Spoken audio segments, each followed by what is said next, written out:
Gaji 2,000 pun dah boleh mula simpan emas. Cuma nak atau tak je.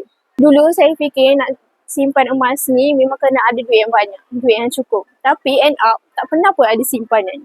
Sampailah satu hari baru saya sedar yang nak simpan emas ni tak perlu pun duit yang banyak. Cuma mula sahaja terlebih dahulu dengan bajet yang kecil. Kalau dulu, tahun 2017 saya mula menyimpan 1 gram baru harga dia 180 lebih. Tapi hari ini harga emas untuk 1 gram dah cecah kepada 630. Nampak je kecil simpan 1 gram. Tapi bila kita bina habit, lama kelamaan ia dah jadi satu tabiat untuk kita menyimpan secara konsisten setiap bulan.